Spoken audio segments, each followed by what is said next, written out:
All right, everyone. Well, I was trying to get you a live look over Columbia, but as of right now, tower cam not popping up, at least in this part of the weather system. So we're going to take you forward right into that satellite radar check as we move on forward going into the nighttime period. Basically what we see right now, a lot of widespread temperatures, some in the 50s, others in the 60s. It's going to be a little bit more about a mild pit of air that's just really hanging steady with South Carolina. It doesn't want to go anywhere. It's going to be settling over us and just really trying to desperately hang on as we go through this overnight period into Thursday, where we can still see an impressive rise in temperatures because of what we have with unshaken southerly winds. That has been a really nice consistent trend over the past couple of days. Now, eventually we have to see some changes. We can't stay mild forever. We can't stay dry forever. It's February, so here we go. The changes are coming as we get into Friday. Anything we see with rain is going to be due to a cold front coming on in. Of course, cold front, cold air, get some chills to kickstart the weekend. We're talking about a tip back to more areas around that freezing mark, so we'll get to that in just a second here as well.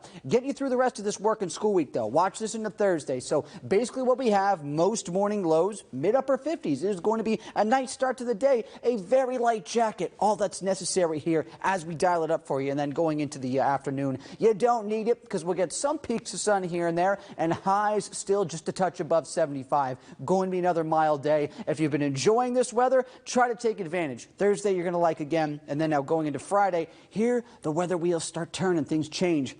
So we're going to stop it at 6 a.m. because this is where the front begins to near the region. We see the upstate getting a little bit of some downpour potential. I wouldn't be surprised if you did get a couple little rumbles of thunder for the morning once this is all said and done. A couple downpours. Going to be a quick pop here. Watch this. Into your Friday morning start. 8 o'clock. Starting to see things getting a little bit further into the Midlands. And then we continue to see it push on. This is all going to be a very defined line of rain. It's still going to be light at times with those embedded downpours. And then it will continue on to the rest of the day, boom, knocking on through. But we're not anticipating a huge widespread amount of rain from this. It's going to be more so around half an inch. Some of you seeing a little bit less. Of course, those downpours will skew a bit of those numbers. Everything going into that morning just warrants the need for an umbrella. You know, have a rain jacket ready. As we go on to the Friday evening hours, overnight, then into Saturday, it's about dressing warmer, getting a good cold shot of air. If you can see some of these arrows, those winds will be back at it out of the northeast, and that's going to help knock things back around that freezing mark.